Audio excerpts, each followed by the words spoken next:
The moment I knew Coach Prime was perfect for this job was in that first day when he walked into that team meeting room and said, enough of the mess of what's been going on the last 20 years that the students and the fans and some of your parents have been putting up with. We're done with that. The standard is being raised. And this is going to be so hard. I'm going to try to make all of you quit.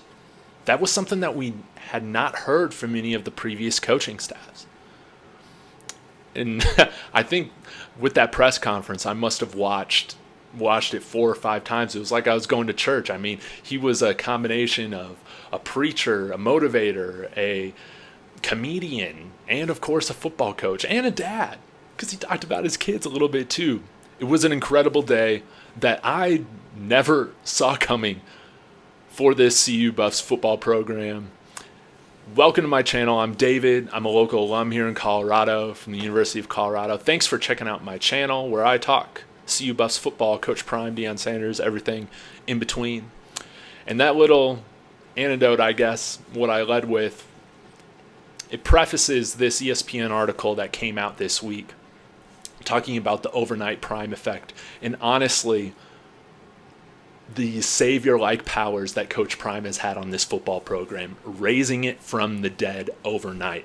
I don't think I've ever seen more hate for a 1-11 football program in my lifetime than what I see right now. You see people just finding any little way to get at Coach Prime or to rain on Buffs fans' parades, saying that, oh, good luck going 3 and whatever this next year. You know what? We won 1 game last year.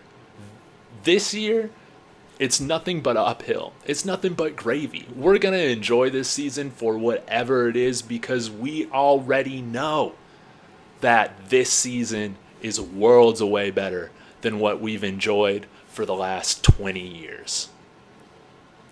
You even see it with on social media with Nebraska fans saying, oh, Coach Prime's giving Shedeur his own special helmet. No, that's just the fight song. The S2S on the helmet is shoulder to shoulder.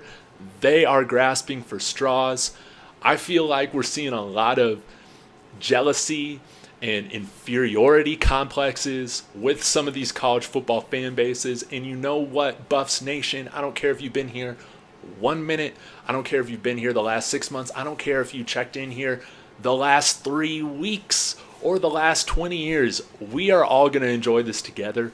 Everybody is welcome on the Buffs bandwagon, and we're going to have the funnest time out of any fan base in college football this next year. It's going to be entertaining.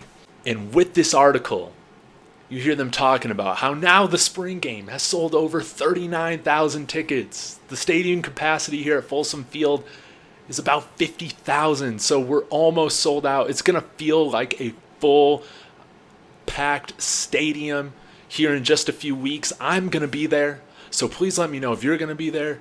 Let's meet up. Let's tailgate. Let's have a good time.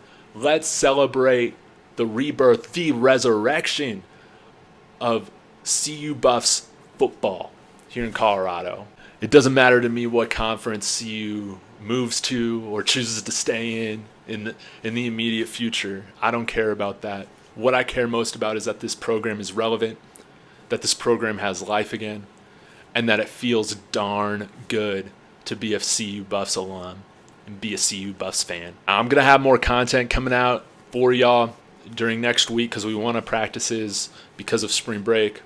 Might release a few more highlight videos. Today in practice, we heard from Gary Harrell, the running backs coach, and also star walk-on running back that you need to check out, Charlie Offerdahl, if you haven't, because he's one of those guys that provides security in this running back room. Deion Smith tweaked a hamstring.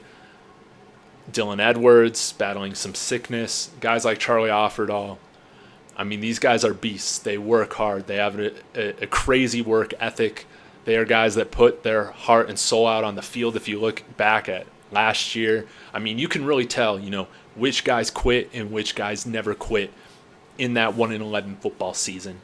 Really the big tidbits, and I'll link this in the description like I do, every summary that I give of day 4, is that Coach Harrell talked about being one of the fastest, most conditioned teams in the nation. Alabama and Georgia, they have, some of the best recruiting classes every year and some of the best coaches. But something that's not talked about enough is their strength and conditioning programs are, they're the cream of the crop. They're where you want to be at.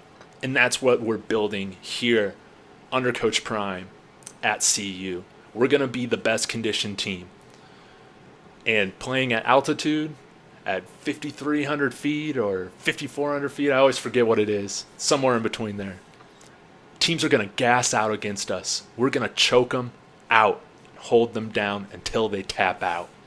So this might just be a little bit more of a Friday motivational video, but the Buffs are back, and we need to celebrate because this week is the first full week in which the foundation has been laid for the Buff Stampede to start making some noise come this fall. Thank you for checking out my channel. Like, subscribe, comment, let me know what you think of the Buffs.